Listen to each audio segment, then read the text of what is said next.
Y yo quisiera esta noche, no es de noche, ¿verdad? Es de día, este día, ya no sabemos ni en qué día estamos, en qué hora, este día. Yo quisiera seguir hablando un poquito del Padre, del amor del Padre y nuestra condición de hijos. Si hay algo que debe de estar muy fresco en nuestro espíritu, en nuestro corazón, es que a Dios no le importa tanto que tú seas un excelente apóstol, ni que seas un excelente profeta, ni que seas un sobresaliente evangelista, ni un excelente pastor, ni maestro. Él quiere hijos maduros. El propósito de Dios al habernos creado a nosotros era tener hijos. No era tener ministros, sino tener hijos. Y Él puso de su mismo espíritu, de su misma simiente, semilla, semen, en nuestro espíritu, para prolongarse, para proyectarse a través nuestro a la tierra. Estoy segura que David, el profeta, rey, salmista, dulce cantor de Israel, tuvo una revelación de la paternidad de Dios, estoy segura. Desde el Salmo 1, él dice, mi hijo eres tú, yo te engendré hoy. Aunque sabemos que está hablando proféticamente de Jesús, él está experimentando lo que es ser hijo.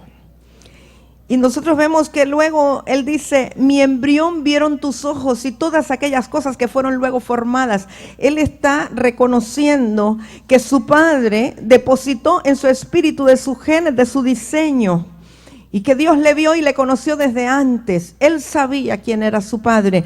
De hecho, David tenía un corazón conforme al corazón de Dios. Y por eso, a pesar de que él pecó, de que él cayó, de que él derramó sangre, Dios siempre amó a David, porque David tenía un corazón enternecido, sabía quién era su padre.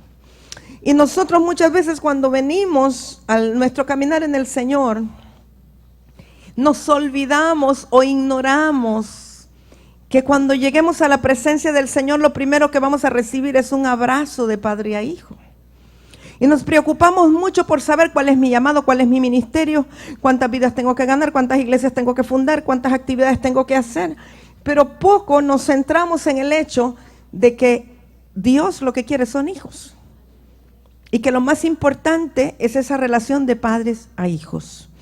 Así como en lo natural, cada persona recibe su identidad de su padre y su madre.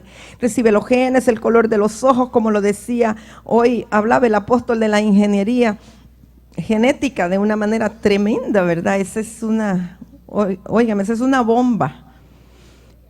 Y su esposa, la hermana Zuni, decía, mire, este mensaje está peor que el tuyo. Le digo, sí, pero hay una diferencia, él se va y yo me quedo. Él que diga lo que sea, ¿verdad? Hay que aprovechar más bien. Pero así como en lo natural, nosotros heredamos, ¿verdad? El color del cabello, la textura, el color de los ojos de un papá biológico. También en el espíritu hemos heredado características genéticas del Padre que nos engendró. Y precisamente nuestro trayecto en la tierra, nuestro caminar, es para dar a luz esas características, esa naturaleza divina que está en nosotros, está en nuestro espíritu. Pero eso no puede ser posible mientras no nos fusionemos con Él. El que se une a Dios un espíritu es con Él, ¿verdad? Necesitamos esa fusión, entender que estamos recibiendo vida continuamente de Él, entender que Él es el dador de la vida, que Él es el que diseñó nuestro caminar, que Él es el que nos conoce nuestro levantar, nuestro acostar. Él conoce nuestros pensamientos, cada cosa nuestra la conoce.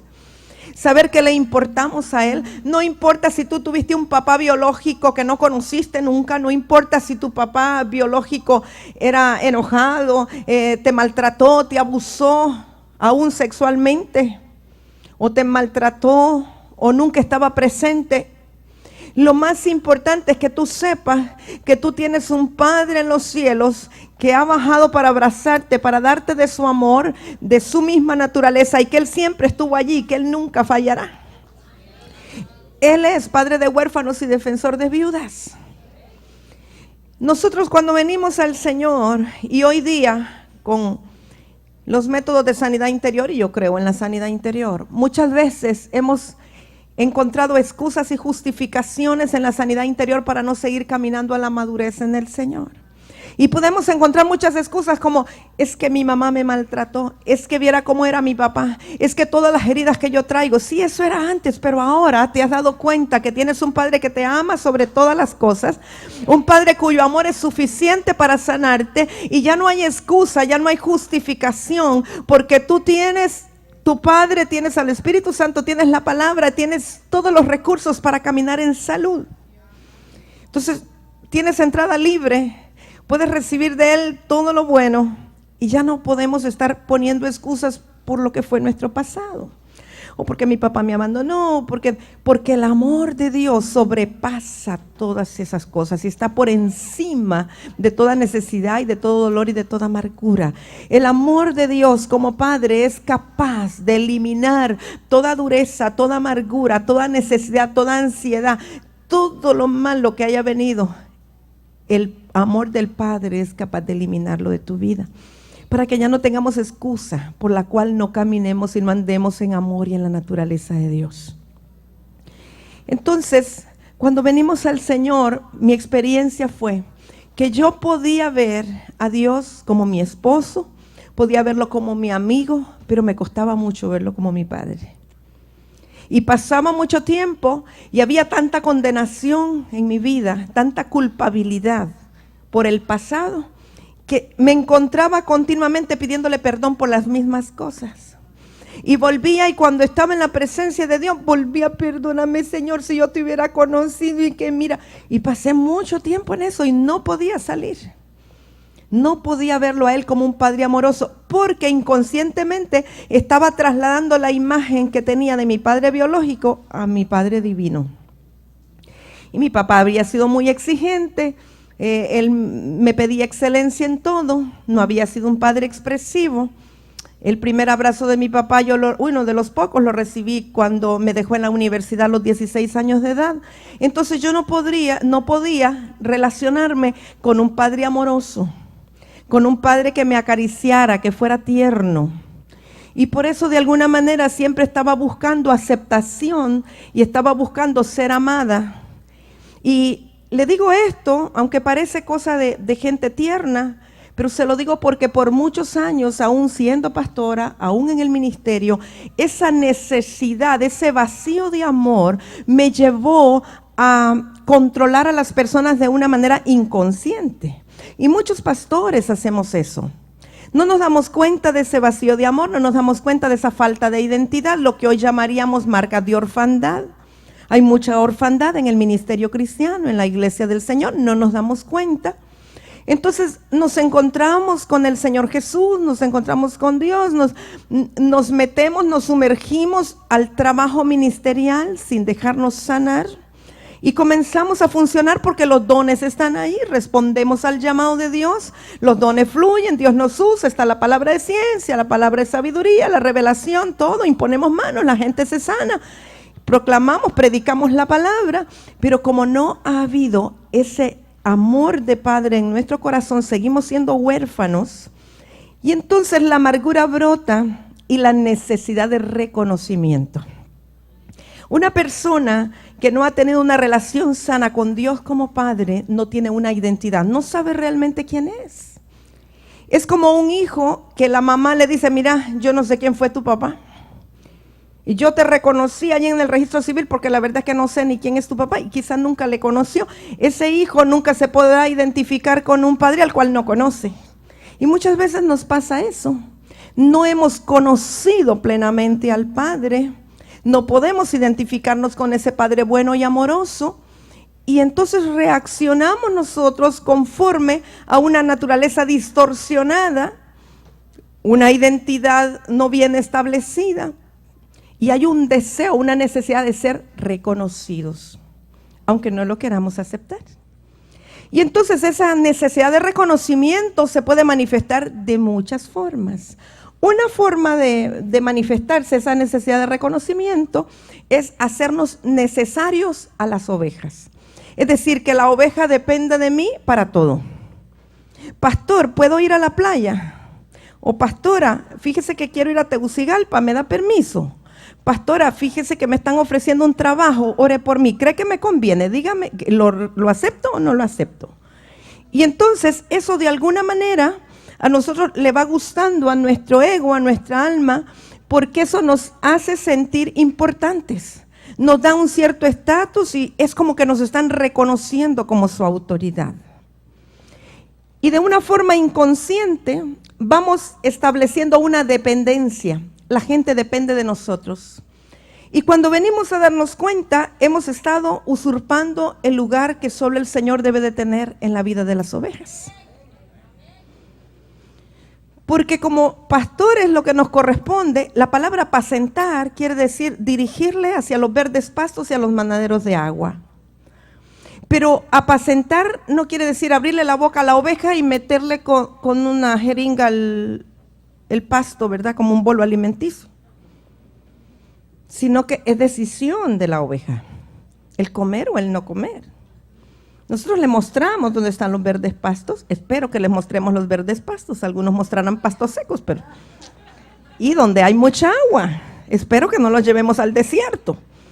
Aunque con falta de identidad, nosotros llevamos a las ovejas al desierto en el cual vivimos. No podemos llevarles a un oasis de agua si nosotros mismos estamos sedientos y necesitados del amor del Padre.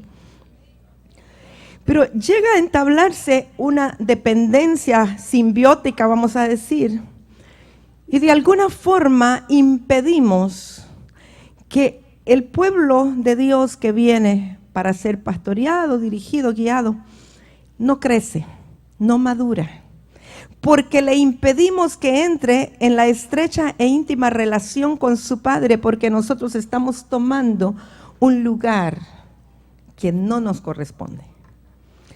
Y entonces las personas, en lugar de ejercitar su fe y de buscar la dirección del Espíritu Santo y de recibir la revelación de Dios para sus vidas y ser enseñados por Él, van creando una dependencia. Entonces, si tuve un problema, voy a ir a consejería. Tuve otro problema, llamo al pastor.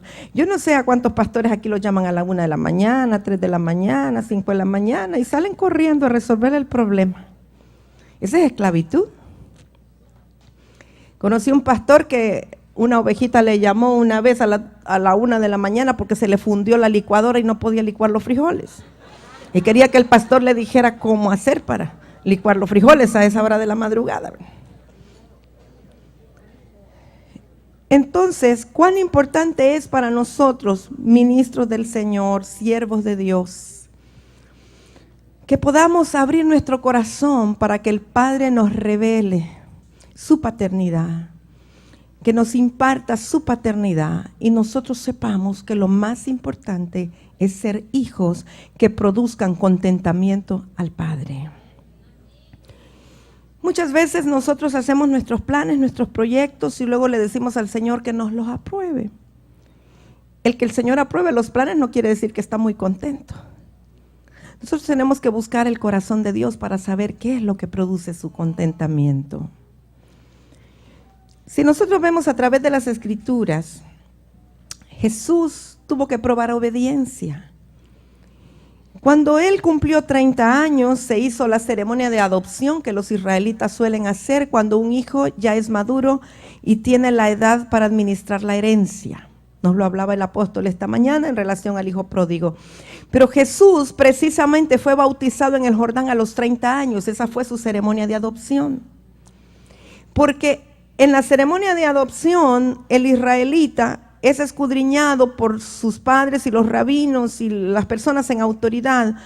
Y ellos estudian 4 parámetros para ver si ese hijo ha sido un buen hijo, si ha honrado a padre y madre, si se ha sometido, ha obedecido, etcétera. Y entonces cuando ellos ven que sí ha cumplido todos esos requisitos, entonces dicen, muy bien, ya él es un hijo maduro, pueden adoptarlo como tal y pueden darle ya la herencia para que la administre. En otras palabras, ya él puede ser administrador de la fábrica, de la maquila, de lo que es la posesión de sus padres.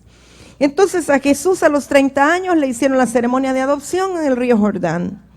Y qué tremendo que no fue hombre de carne y hueso, no fue una autoridad natural, sino que los cielos se abrieron y Dios mismo habló. El Espíritu Santo descendió en forma como de paloma sobre Jesús y la voz del Padre que declaró que él tenía la madurez para administrar la herencia. El Padre dice: este es mi Hijo amado en quien tengo complacencia. En otras palabras, él estaba diciendo, él cumple todos los requisitos, él ha llenado todos los requerimientos, él tiene la madurez suficiente para administrar lo que le pertenece por cuanto es mío. Y hasta entonces fue que Jesús fue llevado al desierto por el Espíritu Santo, volvió en el poder del Espíritu Santo y comenzó su ministerio. Pero muchos de nosotros entramos al ministerio sin haber sido aprobados por el Padre. Yo pienso o siento que es un requerimiento espiritual el ser aprobados por el Padre, el producir su contentamiento en nuestro caminar para poder administrar algo tan serio como es la unción, las almas, la gracia, la sabiduría del Señor. Porque somos administradores de sus misterios. Pero venimos al Señor y lo amamos, ¿verdad? Nos desbocamos y sin haber sido sanados en nuestro corazón, sin haber sido impartidos de esa paternidad de Dios, sin provocar el contentamiento del Padre, sin ser aprobados, entramos al ministerio de cualquier manera y luego estamos necesitando el reconocimiento humano por cuanto no hemos tenido el del Señor.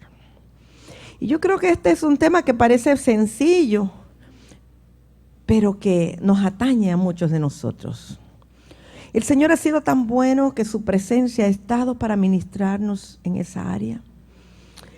Una persona que no tiene la revelación de la paternidad de Dios y no ha experimentado lo que es Dios como Padre en su secreto, será una persona sin identidad, y una persona sin identidad es muy susceptible.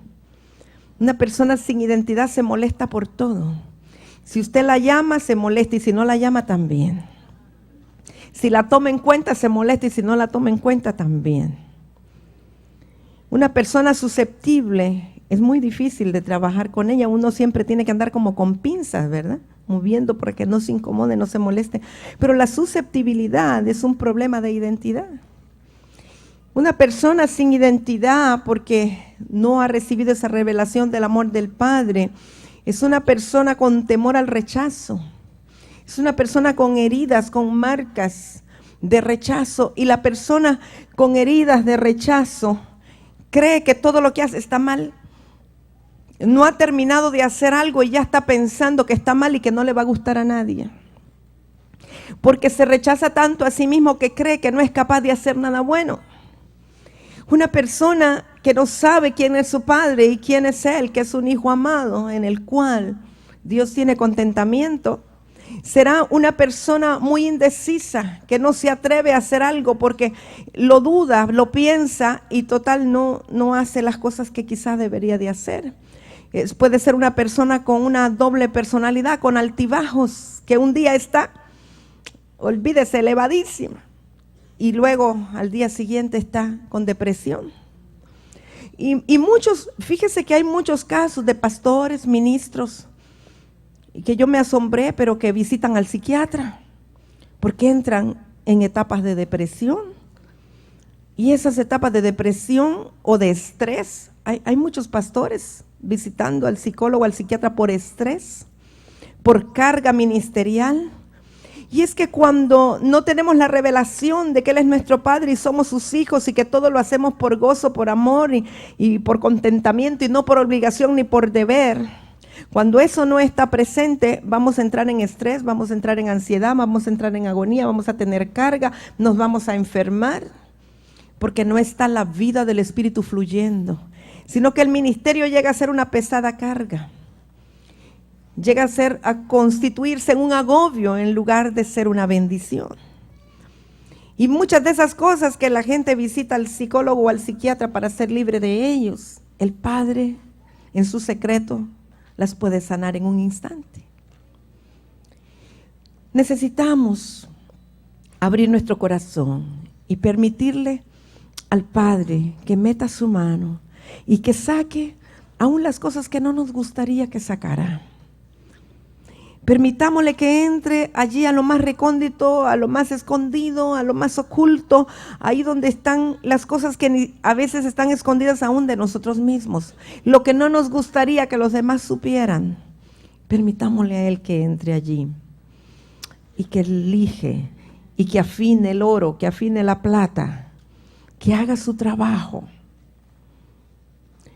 No es tan importante el poder ser un ministro exitoso como poder ser un hijo que produce contentamiento al Padre. Él busca hijos maduros que puedan administrar lo suyo, que puedan ser buenos administradores del reino.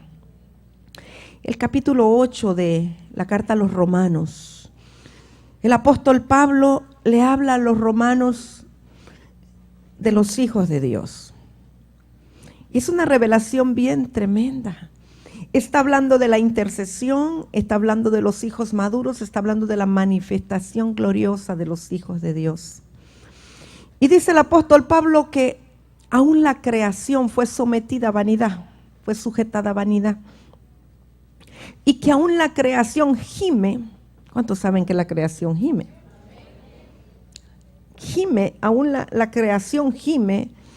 Y no estamos hablando solo de la creación humana, estamos hablando también de las montañas, de los mares, de las plantas, todo lo que tiene vida. Dice que gime a una esperando la manifestación gloriosa de los hijos de Dios. Porque cuando los hijos de Dios sean manifestados en gloria, entonces la creación será liberada de la vanidad a la cual fue sujetada. En el principio, cuando Dios creó al hombre, que varón y hembra los creó, Él le dio autoridad para sojuzgar la tierra, le dio autoridad sobre los animales. Por eso le dijo al primer hombre que le pusiera nombre a los animales. Poner nombre es un indicio de que tenemos autoridad sobre aquello que nombramos. Eso se perdió con la caída del hombre, pero fue restituido cuando Cristo vino. Y en obediencia, Él llevó cautiva toda cautividad y subió y dio dones a los hombres. Y esos dones son precisamente esos regalos, esa capacidad en Cristo, es para volver al principio de todas las cosas y que aún la creación pueda sujetarse a nosotros. En la restauración de todas las cosas, dice la Escritura, que va a poder jugar el león con el áspido, el niño con el áspido, el león con el cachorro. Porque en la restauración de todas las cosas, todo estará en armonía y sometido en el plan eterno de Dios. Y vamos a tener autoridad aún sobre los animales salvajes. Y eso va en nivel de revelación y nivel de autoridad. Pero a mí me impresiona esa revelación del apóstol Pablo, que aún la creación sabe y está consciente y está esperando la manifestación gloriosa de los hijos de Dios. No está esperando la manifestación de los apóstoles de Dios. La creación no espera la manifestación de los profetas de Dios. La creación no espera la manifestación de los evangelistas de Dios, ni los pastores de Dios, sino de los hijos de Dios. Porque los hijos tienen las mismas características del Padre y son los que pueden administrar la herencia con madurez. Tienen la autoridad de Él. Si nosotros estuviésemos conscientes de eso, sabe que el ministerio de Jesús que nos fue conferido es un ministerio a un nivel superior en el poder de la resurrección. Cuando Jesús anduvo en la tierra y Él escogió a los 12, no es el mismo nivel de autoridad que cuando Él resucitó y dio dones ministeriales a los hombres en el poder de la resurrección. Y aquí voy a aprovechar a tirar un comercial. Y como le dije, no vaya a comprar el video y no lo vaya a reproducir por ahí. Cuando Jesús escogió a los 12, la mujer todavía estaba bajo maldición por haber sido seducida por la serpiente y ella haber seducido al varón. Y ella estaba bajo maldición y a un nivel inferior, porque Dios mismo maldijo a la serpiente, al varón y a la mujer. Y la maldición de la mujer era que su marido se iba a enseñorear de ella, o sea que ella no tendría aspiraciones a tener un Señor que era Dios Espíritu, sino que a lo más que podía aspirar, que su Señor fuera de carne y hueso. Su marido se enseñorearía de ella, y por eso Sara le decía, sí Señor, sí mi Señor, le decía a Abraham. Y por eso cuando Jesús vino a la tierra, la mujer estaba todavía bajo maldición. Sin embargo, la vida que estaba en Jesús atraía a las mujeres a su ministerio, pero ella todavía estaba en un nivel inferior. A pesar de que el ministerio evangelístico más grande que hemos conocido en todos los tiempos fue el de la mujer samaritana, que sin micrófono, sin pancarta, sin publicidad ni radioemisora se convirtió en un día todo un pueblo de borrachos. Eso es evangelismo, ¿verdad? A pesar de que la anunciadora de la resurrección fue la Magdalena, una mujer que habiendo estado endemoniada fue liberada por el amor de Dios. Pero cuando Jesús muere, baja a las profundidades, dice que al morir Él se rasga el velo para que ya no haya diferencia, no haya separación entre el lugar santísimo y el lugar santo. Ahora todos pueden entrar, todos tenemos entrada libre a través de la sangre del Cordero, para que ya no haya varón ni mujer, esclavo ni libre, bárbaro ni escita, sino que seamos uno en Cristo Jesús. Entonces cuando Cristo asciende, después de bajar, llevar cautiva la cautividad, dice que dio dones a los hombres, y la palabra usada es antropos, que está hablando de género humano. O sea que Jesús, en el poder de resurrección con cuerpo glorificado, Él da dones a los hombres como género humano, varón y mujer, como lo hizo en el principio, que le dio autoridad al género humano, varón y mujer sobre toda la creación. Y esa es la respuesta de que si pueden haber mujeres apóstoles. Claro, antropos quiere decir género humano, claro que puede haber. O sea que Él le dio dones a los hombres, no dice a los varones, le dio a los hombres. Y Dios creó al hombre varón y mujer. Y cuando esas vendas se nos quiten, y cuando el legalismo se ha desarraigado de nuestro corazón, entonces vamos a poder caminar en la plenitud del propósito de Dios. Porque mientras seamos legalistas, lo que hablaba el apóstol hoy en el caso de Cornelio, Pedro en su mente religiosa, legalista, dijo, ¿cómo voy a ir yo a predicarle a los gentiles? Yo soy llamado a las ovejas perdidas de la casa de Israel. Eso es lo que él hubiese dicho. Igual hoy día, nosotros decimos muchas cosas que son legalistas y estamos parando el mover de Dios. Pero Dios ha dicho, ha estado diciendo ayer, hoy y seguirá diciendo que Él hará lo que ha determinado hacer en esta nación, y yo lo creo. Yo creo que lo que Dios ya determinó hacer no habrá nadie que lo pare, ni los legalistas, porque Él ya lo dijo, Él ya lo decretó, Él ya lo declaró. Y yo creo que viene un mover poderoso, profundo y glorioso de Dios a esta nación. ¿Qué cosas van a ocurrir que nadie siquiera ha imaginado que pudieran ocurrir? Y Él ha hablado muchas cosas en este tiempo. Y es bueno que usted tenga lo que Dios ha hablado, la profecía, la palabra, y usted lo escuche una y otra vez.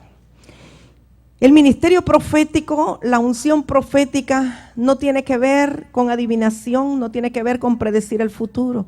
Tiene que ver con declarar las verdades de Dios. La palabra que ya está escrita, que nosotros la declaramos, la profesamos, la profetizamos. Anulamos decretos de muerte para establecer los decretos de vida. Y como dije, la voz es espíritu, es vida, la palabra es vida y puede recrear todas las cosas para cumplir el propósito eterno de Dios.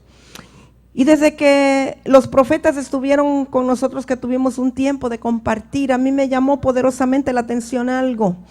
Una y otra vez decían en las palabras proféticas, Dios va a levantar un ejército de mujeres. Yo decía, qué raro, porque es solo de mujeres. ¿Por qué? ¿Qué se tienen estos con las mujeres? Y yo hasta le pregunté al profeta Emiliano, ¿y por qué de mujeres? ¿Por qué no dijo un ejército de guerreros en general? Y luego él me compartió algunas visiones que Dios le había dado y cosas por las cuales Dios estaba mostrándole que eran mujeres. Y es que yo lo he visto, lo he percibido mucho también cuando voy a ministrar a México. en los países donde la mujer ha estado muy oprimida, muy mancillada, Dios trae moveres poderosos de su espíritu para traer una liberación al espíritu de la mujer que ha estado oprimida. Dios lo hace para dignificar a la mujer. Porque Cristo murió, claro, por los pecadores, murió por todos nosotros, pero también para darle a la mujer un lugar de dignidad y de honra. Y entonces Dios lo hará, Dios levantará mujeres fuertes en el espíritu, amadas del Padre, con sanidad en su corazón, para lo que Él va a hacer en este último tiempo. Porque Él va a hacer cosas tremendas en este tiempo. Hay una escritura en Jeremías que dice que en el último tiempo la mujer rodeará al varón. ¿Y qué significa rodear? Por mucho tiempo yo le dije, Señor, muéstrame qué es eso que la mujer rodeará al varón. Sé que tiene que ver con la iglesia, que es la mujer y el varón es Cristo, yo lo entiendo. Pero en el principio, cuando Dios creó al hombre, varón y mujer, que se ha mal traducido al español que dice y le haré ayuda idónea, realmente la palabra hebrea, eser, se traduce la que rodea. No es ayuda idónea, porque ayudante da la impresión de dos niveles, ¿verdad? Pero la que rodea, y se traduce también complemento. Entonces entiendo que esa profecía a través de Jeremías, que en el último tiempo la mujer rodeará al varón, está hablando de la restauración de todas las cosas, en la cual la mujer vuelve a lo que fue en el principio, la que rodea, el complemento, para que entonces la imagen y semejanza de Dios sobre la tierra esté plena. Porque dijo Dios, hagamos al hombre. Y dice que creó Dios al hombre, varón y hembra los creó, a imagen de Dios los creó. O sea que la imagen de Dios en la tierra es la humanidad, el hombre, género humano compuesto por varón y mujer. Si solamente uno de los dos géneros es levantado, espiritualmente estoy hablando, yo no estoy hablando de rebelión ni de sujeción, estoy hablando, espero que me entiendan, a nivel del espíritu y la capacidad de funcionar en los ministerios de Dios y ser hijos de Dios con iguales derechos. Si solo se levanta uno de los dos géneros, la imagen y semejanza de Dios no está plena, no está completa. Tiene que estar la que rodea y el complemento para que ambos fusionados sean la imagen y semejanza de Dios sobre la tierra. Y yo voy a decirle algo que a lo mejor le parezca una herejía, le parezca raro, pero Dios es espíritu, Él no tiene sexo, ¿cierto? Entonces Dios es madre y es padre. Dios es madre y es padre. Y Dios en el espíritu tiene pechos para amamantar a sus hijos. Entonces el varón y la mujer solo son la sombra y figura, solo son la expresión profética de Dios en la tierra. Si solo tenemos una faceta, está careciendo del otro aspecto, la imagen de Dios en la tierra. En otras palabras, Dios, si pudiéramos decirlo de esta manera, aunque sabemos que Dios no tiene sexo ni ve sexo, pero si viéramos a Dios solamente como el guerrero, el varón fuerte, el agresivo, el aguerrido, el que pelea por nosotros, estamos teniendo solo una visión parcial de Dios. Tenemos que verlo también como el que amamanta, el que acaricia, el que pone su brazo, el que ama. Porque entonces sí tenemos la proyección completa, la imagen de Dios sobre la tierra. Por eso no puede haber restauración de todas las cosas en una iglesia donde no se ha restaurado el nivel y la posición espiritual de la mujer. Y por eso Dios, en el mover de este último tiempo, en Latinoamérica, donde ha habido tanta opresión para la mujer, Él hará cosas tremendas. Quiero compartirle algo que me ocurrió hace, creo que fue 3, 4 años. Fuimos a una misión a Salamanca, España. Y íbamos de Honduras, creo que íbamos 9 personas. Era un equipo como de 13 o 14 personas. Y el apóstol y profeta, un finlandés que estaba coordinando la misión, me había asignado como coordinadora del equipo de pastores que íbamos de Honduras. Pero cuando llegamos a Salamanca, me dice él, fíjate que no vas a poder ministrar. ¿Y por qué? Pues porque aquí la mujer no puede subirse a los púlpitos, al escenario, y es un estrado así en alto, y aquí no permiten que se suba ninguna mujer. Pero ¿cómo va a ser? Y entonces, por cierto, que en ese viaje había habido una confusión en los boletos, y cuando llegamos a Miami no teníamos boleto, no teníamos reservación, y íbamos 4 volando de La Lima, mi esposo, otro hermano de la congregación y un pastor de La Lima. El pastor de La Lima, él había comprado desde Honduras su boleto, ese no tuvo problemas, se fue bien, pero nosotros 3 teníamos problemas y nos cobraban el doble del boleto. Y entonces mi esposo dice, pues vete tú, a ti es a la que te están esperando, porque supuestamente en el programa yo era la que iba a ministrar. Le digo, bueno, vamos a orar a ver qué es lo que Dios quiere. El día siguiente era mi cumpleaños, yo no quería irme y que mi esposo se quedara y yo irme.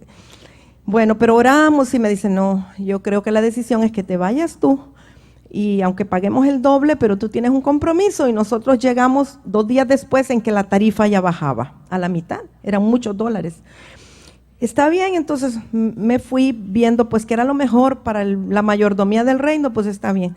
Pero cuando llego allá, mire, era mi cumpleaños, no estaba mi esposo conmigo, llegué bien desvelada, ¿verdad? Pagamos el doble por el boleto, y cuando se supone que yo iba a compartir, me dicen que no me puedo subir al escenario. Y en ese momento yo no tenía mucho la identidad de mi padre, ¿verdad?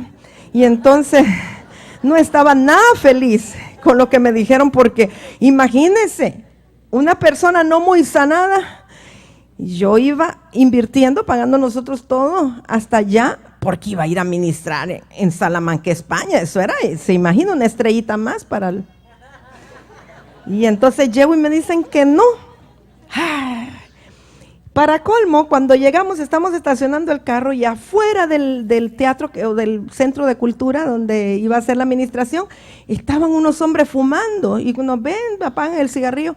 Y le digo, ¿y esos quiénes son? Son los pastores que van a ministrar hoy. ¿Qué? Allí sí que se me terminó de subir el indio, ¿verdad?, a la cabeza. Hermanos, si nos acomodan, y entonces está así en mesa principal en el escenario, todos aquellos pastores gitanos que acababa de ver yo fumando allá abajo, ellos eran los que ministraban, y entonces a nosotros nos tenían así allá como inadvertida, todo lo de adelante eran varones, y allá nosotros como por en medio. Mire, yo estaba, y yo empecé a pelear con Dios, ¿verdad? Y a eso me trajiste aquí, y venir yo desde tan lejos, y para esto, para ver estos carnales subidos allá arriba, y que tienen valor todavía de predicar, y yo estaba enojadísima. Y en eso alguien llega y me dice, hermana, la buscan en el baño, una mujer que quiere hablar con usted en el baño. En el baño, pues aquí nadie me conoce. Es esposa de un pastor de los que está allá arriba. Ah, dije, entonces me fui para el baño. Esto está bueno, dije. Hermanos, de allá en adelante mi ministerio fue en el baño. ¡Qué tremendo! Y Dios me enseñó tanto, me enseñó mucho. Y ahora no me importa, la verdad, si voy a predicar, no voy a predicar, si me subo, si me bajan, así que Dios puede trabajar en el baño.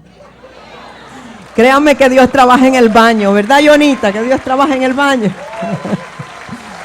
Pero, ¿sabe, amados? Aprendí, pero ¿sabe una cosa que fue sorprendente? La mayoría de aquellas mujeres, esposas de pastores, estaban en adulterio. ¿Sabe por qué? ¿Sabe por qué? Por lo oprimidas que estaban. Eran mujeres con llamado de Dios, mujeres que amaban a Dios, querían servirle. Pero el sistema religioso, el legalismo no se los permitía, las tenían oprimidas, no podían ni orar por nadie. Y entonces todo aquello que tenían contenido, tenían que liberarlo de alguna manera, y la mayoría de ellas tenía problemas así. Y para mí fue una gran enseñanza. El legalismo tiene que ser erradicado. Pero sabe que Dios me enseñó, no vamos a combatir la religión con religión, porque muchas veces nosotros legalistamente queremos darle golpes a los legalistas, y entonces estamos peor que ellos, ¿ven? Estamos siendo legalistas nosotros también.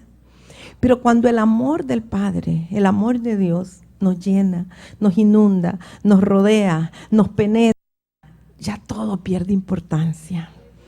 Amado, cuando de verdad el Padre te ha amado, te ha besado, te ha acogido y te ha dicho, tú eres mi hijo amado, mi hija amada, en el cual tengo contentamiento, todo carece de importancia. Todo pasa a segundo o tercer plano. Ya no te importa si te invitan o no te invitan. Ya no te importa si te nombran por el título o no. No te importa si te llaman o no te llaman. Ya no importa, porque tú sabes quién eres. Eres un hijo, una hija amada de tu Padre. Porque para eso fuimos creados. Para producir contentamiento a nuestro Padre. Para eso fuimos creados. ¿Cuánto necesitamos, sobre todo los ministros del Señor, ser abrazados por papá? Saber que tenemos alguien que nos da identidad, nos da nombre y apellido, nos da destino, que nos abraza, que nos dice continuamente que tiene contentamiento con nosotros y que cuando estemos en su presencia para siempre jamás tendremos un abrazo eterno y continuo.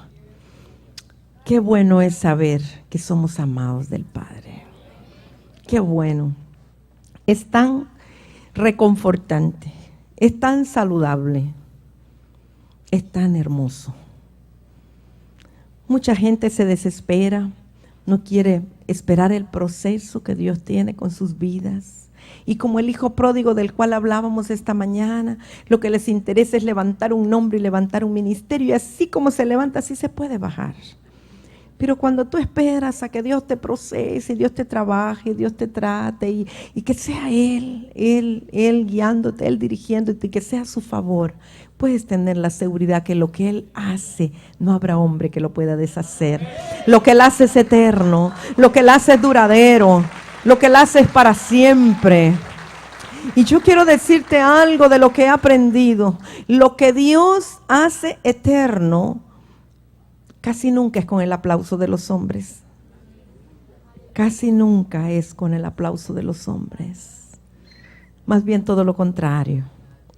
Pero es que es necesario ser perseguidos. Si no te persiguen por lo que estás haciendo, preocúpate. Preocúpate. Yo creo que una de las señales de los verdaderos enviados de Dios es que hay persecución. No por nuestras malas actitudes, sino por causa de Cristo, ¿verdad? Porque algunos dicen que están pasando persecución, pero porque hacen cosas que no están bien. Pero cuán bueno es saber que tenemos un Padre que nos ama, que nos da nombre, que nos da identidad, que nos da destino, que nos da seguridad. Y que podamos decir, Dios es mi Padre y yo me siento feliz porque soy un hijo, una hija de Dios. Llevo las características genéticas espirituales de mi Padre. Yo hago lo que mi Padre haría. Yo actúo como Él actuaría. Y tu vida va a cambiar cuando lo veas desde esa perspectiva.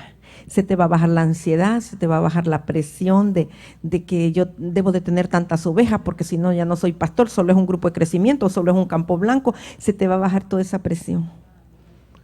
Lo que importa es que estés haciendo lo que le produzca contentamiento a Él.